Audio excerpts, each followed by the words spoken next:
What's going on, YouTube? Welcome back to Miguel Budgets. My name is Miguel. My content revolves around budgeting, my debt, and everything else in between.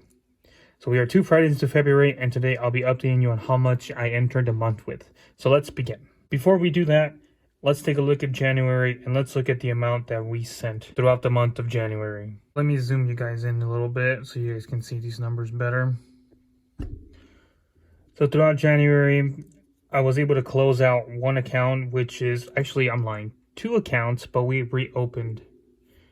Let me rephrase it. We closed 2 accounts, which was Pedal and Discover, but I got a personal loan for the Discover loan to decrease the interest rate I'd be paying. So as you can see here, I paid off everything, $876, so that brought us down to 0. And I'll give you the update total, so I'm just letting you know what I did throughout the month of January. The Affirm, I sent out $245. IRS, we sent out another $400. Past rent, we left it empty. We're not paying anything right now. And finally, we've paid off Discover. We gave about $19,128 with 71. That was the payoff quote that they gave me. So I took out a personal loan for it. I'll further explain. Give me a second. So for school debt, obviously I rounded up as far. I just paid off the interest for the month, so I rounded up everything. It was like 150 for some of them. Like it was somewhere mid 50s or was changed like 60 something cents. So I just rounded it up. I didn't round up the amount more because I wanted to send more money here instead of the school debt. So for February, I'm going to be sending the interest times 2. So if the interest is $1.50, I'm going to round it up to $2. Multiply it times 2, and I'll be sending $4, if that makes any sense. For example, here, if the interest was 380 something, so I rounded up to 4, so I'd multiply it times 2, so I'd be sending $8 instead. And I'll be doing the same with the rest of the accounts. Anyways, we're not here to talk about January anymore. We're here to talk about February's debt tracker. So I actually didn't write it out this time, and I just printed it out. So that way you guys don't have to worry about what I wrote. So we'll just move this down. Well, yeah, we'll just move this down. So for February 2024, we entered with the Affirm at $2,302.42 with an APR of $35.98 with a $242 payment. I usually send $245, which helps cut down some interest, and that's due every 3rd. Next, like I mentioned, we got a upgrade loan. So as you can see right there, let me zoom in a little more so you can see it. So we got an upgrade loan for $21,500. This APR is $25.96, and it's fixed interest. So what that means, I'll be paying about $11,000 in interest, and it's fixed, so I won't be accruing any more or any less. Actually, I do believe if I pay off early, I won't be paying the whole $11,000 in interest because there's no prepayment penalties. So this payment is, technically the payment is $652 with change, but I'm gonna send $655, and that's due every 18th.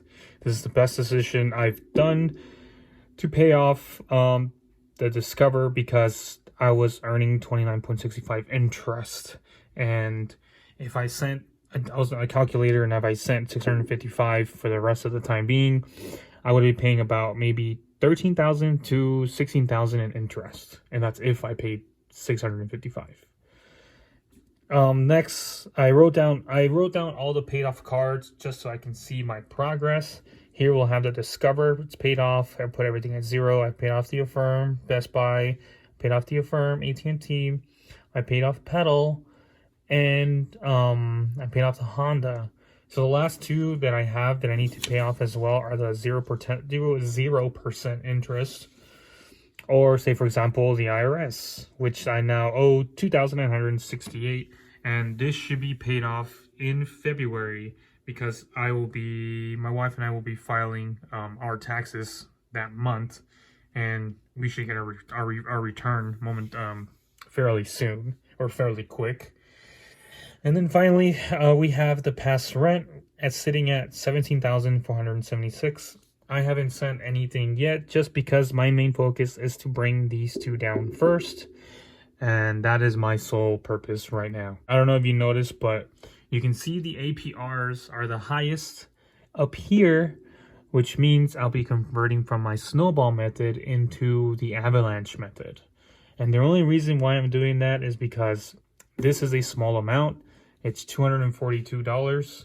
And then once I'm done with this, hopefully in the next 2-3 months, because I'm going to be working a lot of overtime, I can start paying off this upgrade loan of $21,000. And it's basically just a car payment, literally.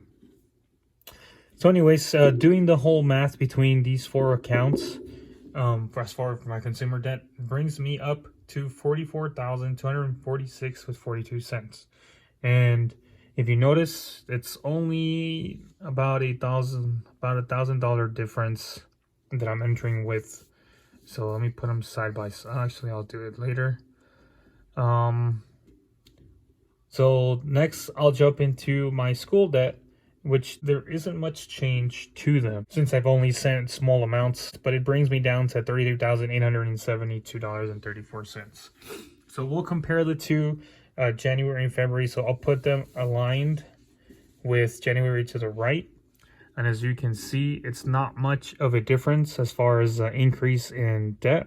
So it's literally about almost $1,000 difference in changing, getting rid of this Discover and adding this upgrade.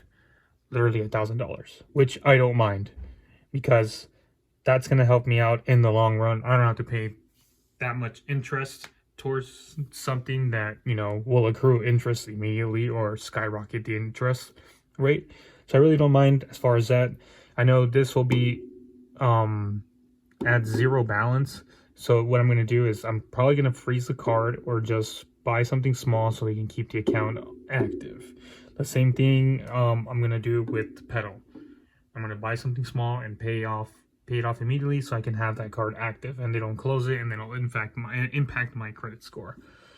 So let me zoom you out a little bit and let me show you the balances. So like I said, it's only the huge difference here between the two is under less than about $1,000, literally. Well, actually, I'm sorry, $1,000 for consumer school debt changes, but once you add up all the amounts, I get $78,118 with 76 cents, which it isn't that bad. Honestly, it's a good trade that I did for the upgrade and the Discover. So despite the increase in debt, I'm super content on where I am right now.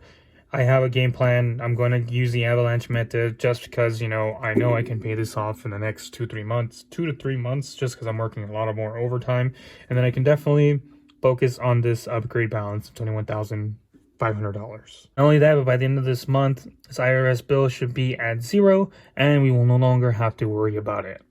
And that also frees up an additional $400 that I can send towards this upgrade.